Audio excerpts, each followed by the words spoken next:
Welcome back to Dronacharya IAS YouTube channel. You're watching Daily Current Analysis covering 16th June 2022. Well इस video lecture में हम आज के important current affairs cover करेंगे जो कि हमारी UPSC preparation point of view से इम्पॉर्टेंट हैं. In this video, we'll talk about one of the important topics from geography. It's about updated map of Earth's tectonic plates. GS paper 1 point of view से भी topic important हो जाता है. After that will discuss migration in India 2020 and 2021. Recently migration in India की report release की गई है. किसने रिलीज़ की है, क्या मेजर फाइंडिंग्स हैं इस रिपोर्ट की, ये सब हम यहाँ पे आज की इस वीडियो में डिस्कस करेंगे. Then will also talk about periodic labour force survey. This is also released recently. What are the key findings of periodic labor force survey? ये भी हम आज इस वीडियो में कवर करेंगे. After this, we'll see the features of Agnipath recruitment scheme. Agnipath recruitment scheme से क्या features हैं वो हम यहाँ पे देखेंगे. And lastly, we'll talk about nixtamalization. It is a technique for maize fortification. ये टेक्निक क्या है, इसे कौन यूज़ करते थे, ये सब टॉपिक्स हम आज की इस वीडियो लेक्चर में कवर करेंगे. So let's begin with it. तो चलिए शुरुआत करते हैं. हमारा पहला topic geography point of view से इम्पॉर्टेंट है. It is about the updated map of earth tectonic plates. तो रिसेंटली ऑस्ट्रेलिया की यूनिवर्सिटी ऑफ एडिलेड के कुछ रिसर्चर्स ने न्यू स्टडीज़ कैरी आउट की, जिसके बाद उन्होंने एक अर्थ का अपडेटेड मैप तैयार किया जिसमें अर्थ की टेक्टोनिक प्लेट्स को अपडेट किया गया. ये जो न्यू पेपर है इसका टाइटल है new maps of global geological provinces and tectonic plates. और ये जो पेपर है ये एक जर्नल में पब्लिश किया गया है जिसका नाम है अर्थ साइंस रिव्यूज़. तो लेट्स सी कि according to this new map, जो अपडेटेड मैप आया है टेक्टोनिक प्लेट्स का, इसमें क्या क्या मॉडिफिकेशंस की गई हैं. Let's cover it up. So ये जो न्यू मॉडल टेक्टोनिक प्लेट्स का आया है इसमें स्पेशल डिस्ट्रीब्यूशन शो की गई है of 90% of the earth's earthquake and 80% of the volcanoes from past 2 million years. Last 2 million years में 90% ऑफ द अर्थक्वेक्स कहाँ पे डिस्ट्रीब्यूटेड रहे हैं एंड 80% ऑफ द वोल्केनोज कहाँ पे रहे हैं, वो यहाँ पे शो किया गया है. ये इसलिए ज़रूरी है क्योंकि जो एग्जिस्टिंग मॉडल है it only captures around 65% of the earthquake. आप जब प्लेट टेक्टोनिक्स के बारे में पढ़ते हैं तो हम अल्टीमेटली डिस्क्राइब करते हैं कि इससे हम earthquake affected regions की बात करते हैं. that there is a circum-Pacific belt, there is this mid-continental belt, there is the Rift Valley. तो ये कुछ ऐसे एरियाज़ हैं जहाँ पे हमारे पास, जैसे कि there is mid-oceanic ridge of Atlantic Ocean as well, जहाँ पे मेजर earthquakes हैं. लेकिन जो अब ये जो न्यू अपडेटेड मैप आया है इसमें 90% ऑफ द अर्थक्वेक्स की स्पेशल डिस्ट्रीब्यूशन और 80% ऑफ द वोल्केनोज की स्पेशल डिस्ट्रीब्यूशन को शो किया है. अलॉन्ग विद दिस इस मैप में कुछ न्यू माइक्रोप्लेट्स भी इंक्लूड की गई हैं. हमारे पास माइक्रोप्लेट्स हम वैसे भी पढ़ते हैं, माइक्रोप्लेट्स एंड मैक्रोप्लेट्स. मेजर प्लेट्स जिनको हम बोल देते हैं, मेजर प्लेट्स में north America plate, south America plate, ये सब आप पढ़ते हैं. यहाँ पे जो एग्जिस्टिंग प्लेट्स हैं उनको कुछ माइनर प्लेट्स में, कुछ माइक्रो प्लेट्स में डिवाइड किया गया है. जैसे कि एक जो तस्मानिया है, तस्मानिया के साउथ में एक माइक्रो प्लेट डाली गई है which is Macquarie micro plate. This is basically in the south of Tasmania. Also Indian plate और ऑस्ट्रेलियन प्लेट को सेपरेट करती हुई द कैप्रिकॉर्न माइक्रो प्लेट को भी इस मैप के अंदर इंडिकेट किया गया है. तो दो माइक्रो जो कुछ न्यू प्लेट्स हैं, माइक्रो प्लेट्स, वो याद रखिएगा. Macquarie micro plate which is in the south of Tasmania and the Capricorn micro plate which is separating Indian and the Australian plate. Researchers ने इसके अलावा ये भी देखा कि जो प्लेट बाउंड्री जोन्स हैं they account for nearly 16% of the earth crust and an even higher proportion 27% of continents. हमारे जो बाउंड्री जोन्स हैं अर्थ का 16% जो है वो बाउंड्री जोन्स में जाता है, और अगर हम कॉन्टिनेंट्स की बात करें तो कॉन्टिनेंट्स का 27% जो है वो बाउंड्री जोन्स के एरिया में आता है। जो न्यू मॉडल है इसके अंदर जो हमारा नॉर्थ इंडिया है वहाँ पे जो डिफॉर्मेशंस हुई हैं जब इंडियन प्लेट यूरेशियन प्लेट के साथ जाकर कोलाइड करता है, एंड इसकी वजह से जो हिमालयाज़ की फॉर्मेशन होती है, बेसिकली इंडिया के नॉर्थ में जो डिफॉर्मेशंस होती हैं उसे भी इस मॉडल के अंदर इंक्लूड किया गया है।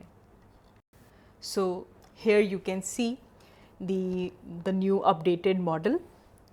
यहाँ पे मेजर जो माइक्रोप्लेट्स की हमने बात की, यहाँ पे आप क्लियरली देख पाएंगे इंडिया और ऑस्ट्रेलिया के बीच में ये जो माइक्रोप्लेट है ये यहाँ पे शो की गई है।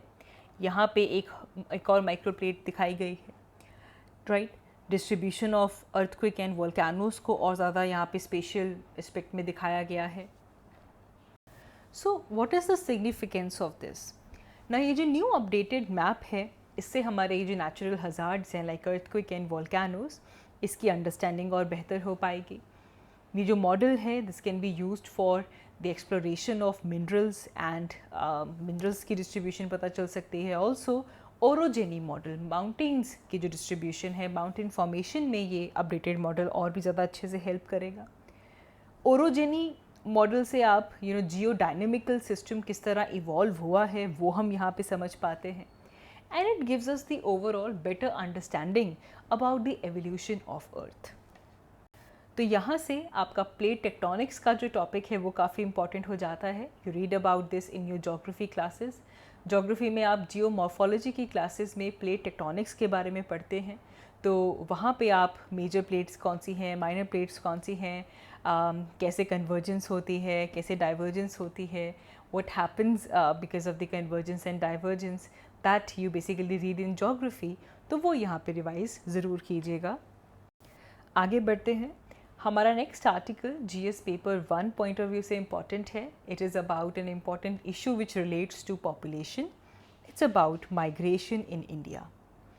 सो recently ministry of statistics and programme implementation MOSIP SPI, इस मिनिस्ट्री ने एक रिपोर्ट रिलीज़ की है जिसका टाइटल है माइग्रेशन इन इंडिया 2020 एंड 2021।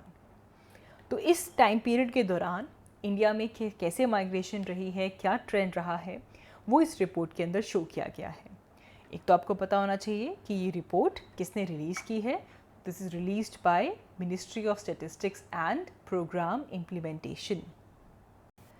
चलिए जी, अब इसकी कुछ इम्पॉर्टेंट फाइंडिंग्स देखते हैं। तो यहाँ पे इस रिपोर्ट में जो टाइम पीरियड हम कवर कर रहे हैं that is 2020 and 21।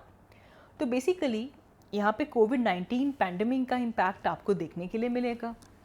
Covid pandemic मार्च 2020 में आता है, and around 0.7% of our country's population was temporary visitor in the households, जुलाई 2020 से लेकर जून 2021 तक। And over 84% of these they moved places for reasons linked with the pandemic. कुछ पॉपुलेशन मूव कर गई to meet their family, relatives and friends. Some of them moved because of loss of job और the closure of the unit और the lack of employment opportunities. Some of them moved to because of the migration of the earning member. There were closure of educational institutions जिसकी वजह से भी movement हुई, and health related reasons की वजह से भी कुछ हमारे पास जो मूवमेंट है वो देखने के लिए मिली। यहाँ पे अगर हम ऑल इंडिया माइग्रेशन रेट निकालें तो it comes out to be 28.9%, जिसमें से कि 26.5% माइग्रेशन रूरल एरियाज़ में हुई एंड 34.9% माइग्रेशन अर्बन एरियाज़ में हुई है। हेयर यू कैन सी, इस आप डाटा में देख सकते हैं, फिगर्स आप देख सकते हैं, rural unemployment, rural migration, urban migration कितना रहा है, एंड किस किस रीजंस की वजह से जो पॉपुलेशन है वो माइग्रेट की है। तो ओवरऑल माइग्रेशन 28.9% दर्ज की गई है। नाउ यहाँ पे भी अगर हम देखें तो माइग्रेशन का मैक्सिमम शेयर फीमेल्स के पास जाता है. Females record the maximum migration with 47.9%. 48% migration rural areas में होती है फीमेल्स की और 47.8% अर्बन एरियाज़ में होती है. देखो, फीमेल्स में जो माइग्रेशन का रेट है वो काफ़ी ज़्यादा हाई रहता है. इसका एक बड़ा रीज़न है मैरिज की वजह से जो फीमेल की माइग्रेशन होती है तो overall it is higher and it is around 86.8% of the women they have migrated because of marriage. यहाँ पे अगर हम मेल्स की माइग्रेशन रेट देखें तो इट वाज सीन एट 10.7%, जिसमें से 5.9% रूरल एरियाज़ में थी एंड 22.5% अर्बन एरियाज़ में थी. मेल के लिए जो मेजर रीजंस हैं माइग्रेशन के, उसमें बड़ा आता है सर्च फॉर द एम्प्लॉयमेंट और टू टेक बेटर एम्प्लॉयमेंट. कोई नया बिजनेस, कोई proximity to the place of the work, या फिर if there is loss of job और there is closure of the unit, या एम्प्लॉयमेंट अपॉर्चुनिटीज़ अगर कम हो गई हैं, तो ऐसे केस में जो मेल हैं they have migrated. There is one more category. This is the migration because of migration of the parent or the earning member. तो ऐसे केस में 17.5% मेल्स ने ऐसी माइग्रेशन की है और 7.3% फीमेल ने ऐसी माइग्रेशन की है. ना ये तो था डाटा. अब अगर ये जो रिपोर्ट आई है माइग्रेशन इन इंडिया रिपोर्ट, इसकी कुछ खास बातें देख लेते हैं. ये ऐसा फर्स्ट टाइम हुआ है कि there is some additional data जो कि इस रिपोर्ट में डाला गया है, क्योंकि सेम टाइम पे पीरियोडिक लेबर फोर्स सर्वे जो हुआ है फॉर द जुलाई 2020 एंड 2021 भी कनेक्ट किया गया है. तो फर्स्ट टाइम एडिशनल डाटा यहाँ पे कलेक्ट किया गया है, तो उसके बेसिस पे ये माइग्रेशन इन इंडिया रिपोर्ट आई है. It is release by ministry of statistics and programme implementation. यहाँ पे दो कैटेगरीज डाली जाती हैं, एक है टेम्परेरी विजिटर्स और एक होते हैं माइग्रेंट. टेम्परेरी विजिटर्स वो लोग हैं जो कि एक हाउस होल्ड में अराइव हुए हैं after March 2020 and they continuously stayed over there for the period of 15 days but less than 6 months. कोई भी ऐसा पर्सन जो कि मूव हुआ है अपनी प्लेस से 15 दिन कम से कम, लेकिन 6 महीने कम अगर वो किसी जगह पे रहे हैं तो उनको टेम्परेरी विजिटर्स कहा जाता है. बट अगर उससे ज़्यादा के लिए, फॉर दोज जो कि अपनी यूजुअल प्लेस ऑफ रेजिडेंस को छोड़कर किसी नई जगह पे पहुँचे हैं, they are called as migrants. ये जो सर्वे था this was introduced in July 2020 and ये जो period of asking the information was from July 2020 to June 2021. तो ये कुछ इंपॉर्टेंट फाइंडिंग्स हैं related to migration. Important topic है आपके GS paper 1 point of view से. आप इसे पढ़ते भी हैं अबाउट व्हाट इज़ माइग्रेशन. तो ये जो न्यू डाटा आया है माइग्रेशन को लेकर, आप इसे अपडेट कर सकते हैं. आगे बढ़ते हैं. हमारा next article Indian economy point of view से इम्पॉर्टेंट है. It is about periodic labour force survey 2020-2021. Well, इस सर्वे को भी ministry of statistics and programme implementation ने रिलीज़ किया है, पीरियोडिक लेबर फोर्स सर्वे. तो सबसे पहले समझते हैं what is periodic labour force सर्वे. तो ये एक एनुअल सर्वे है which is conducted by NSO. यहाँ पे जो डाटा कलेक्शन की जाती है it can be done in 2 ways and it basically differ in terms of the reference period. एक तो होता है यूजुअल स्टेटस. इस अप्रोच के अंदर ये देखा जाता है that whether a person has been employed for enough days in 365 days. Preceding survey में क्या वो इनफ डेज़ के लिए एम्प्लॉयड थे या नहीं, ये जो अप्रोच रखी जाती है ये यूजुअल स्टेटस कहते हैं. Then comes current weekly status. Current weekly status में देखा जाता है कि 7 days के पीरियड में क्या एक पर्सन के पास एडिक्वेट डेज थे एम्प्लॉयमेंट के, तो वो वीकली स्टेटस बन के आ जाता है. अगर हमारे पास कहीं पे भी लो लेबर फोर्स है, पीरियोडिक लेबर फोर्स सर्वे कम आता है, तो इसका मतलब ये है कि ऐसे प्रोपोर्शन, ऐसे लोग जो कि वर्किंग एज में हैं, they seek to participate in the economy, but such people are lower than the other economies. ऐसे केस में हमारा जो लेबर फोर्स पार्टिसिपेशन रेट है वो कम हो जाता है. Proportion of people in the working age who seek to participate in the economy is considerably low than other economies. Now, हमारे यहाँ जो labour force participation rate low रहता है। इसका एक बड़ा reason specially for women the labour force participation rate is extremely low and that is one of the main culprit hair.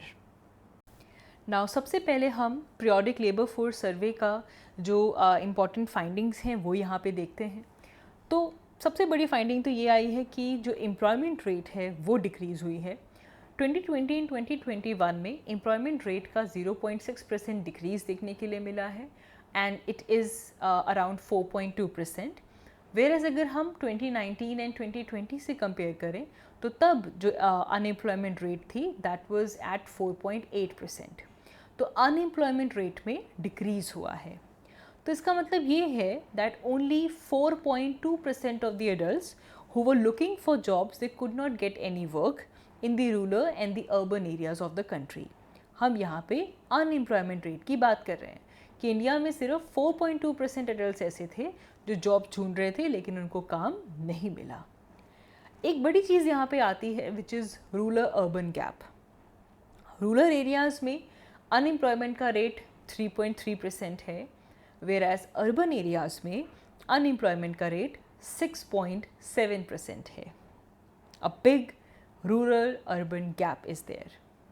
Also अगर हम यहाँ पे लेबर फोर्स पार्टिसिपेशन की बात करें, it talks about the percentage of person in the labor force those are working or they seek to work or they're available for work in the population। 2020 and 2021 में हमारे India की जो labour force participation rate है that is of 41.6%। इससे पिछले साल last जो हमारा सर्वे हुआ था तब ये जो रेट थी ये 40.1% थी। नेक्स्ट आता है WPR। WPR is basically the percentage of employed person in a population. तो WPR का भी इंक्रीज़ हुआ है। लास्ट प्रीवियस ईयर ये 38.2% थी, अभी इंक्रीज़ होकर 39.8% पे पहुंच चुकी है। ऑल्सो अगर हम यहाँ पे माइग्रेशन रेट की बात करें तो migrants they were defined in this survey as a household member whose last usual place of residence at any time in the past was different from the present place of enumeration। जो पहले कहीं और रहते थे और अब कहीं और रह रहे हैं, they are called as migrants। Migration rate according to this survey is 28.9% and जैसा कि हमने कहा माइग्रेशन विमेन में ज़्यादा है, 48% है।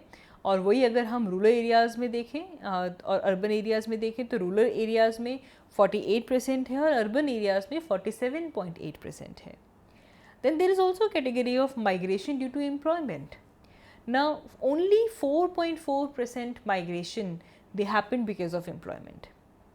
नाउ 2011 में ये जो रेट था ये 10% था, लेकिन अब ये ड्रॉप हो चुका है to 4.4%। Next comes the method that was used for sampling। तो National Statistical Office NSO they basically use rotational panel sampling designed in urban areas, जिससे कि जो लेबर फोर्स पार्टिसिपेशन रेट है, वर्कर पॉपुलेशन रेशियो है या कोई unemployment rate है वो सब यहाँ पे कैलकुलेट किया जाता है। However there is no revisit for rural samples.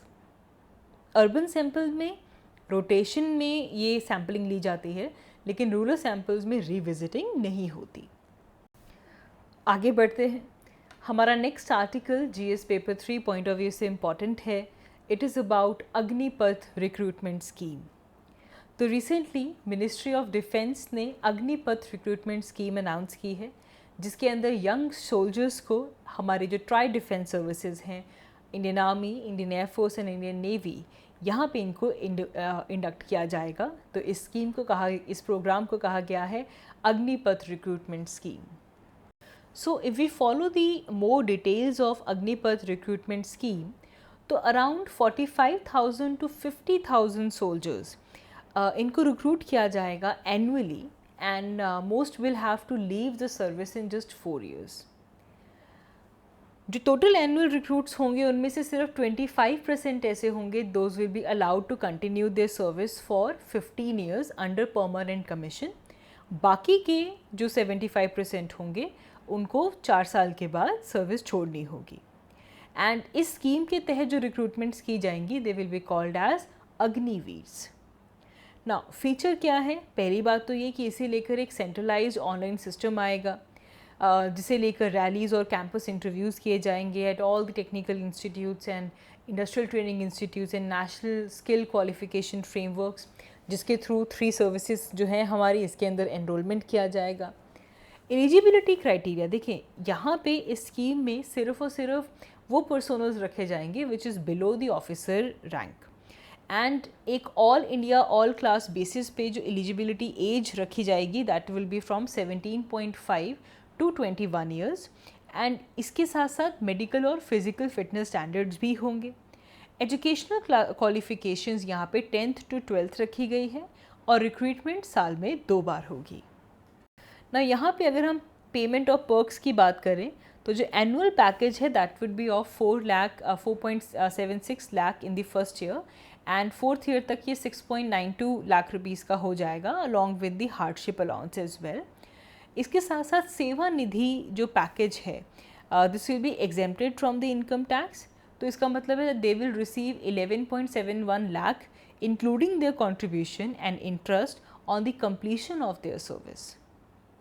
तो जो रिक्रूट्स हैं उनको अपनी जो मंथली एनरोलमेंट्स है उसका 30% इसमें कंट्रीब्यूट करना होगा, and same matching contribution government करेगी, and at the end of their service they will get 11.71 lakh rupees, and there will be no entitlement to gratuity और any pensionary benefits under this scheme. अब इस scheme से India को क्या benefit होगा, तो सबसे पहली चीज़ आती है that this is based on national integration.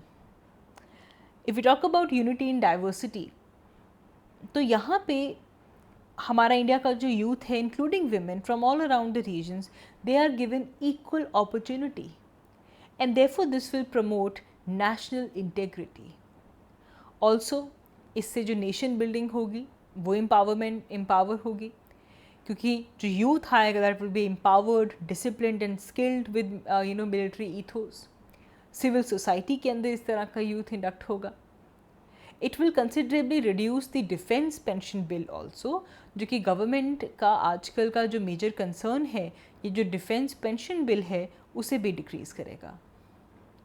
Armed forces में एक इम्प्रूव्ड बेटर प्रिपेयर्डनेस आएगी, क्योंकि एक एनर्जेटिक, फिटर, डाइवर्स, मोर ट्रेनेबल, रिजिलियंट यूथ उनको मिलता रहेगा, and they are much more suited for changing dynamics, तो इससे हमारी जो बैटल प्रिपेयर्डनेस है वो बढ़ेगी। Also there will be the selection of the best with rigorous transparent selection process। जो यूथफुल प्रोफाइल है by optimal balance of the youth and experience। You can also harness the benefits of Skill India by the induction from tech institutes। Individual level पे इसका अगर हम benefit देखें तो it is an opportunity for the youth to fulfill their dream of joining the armed forces and serve the nation।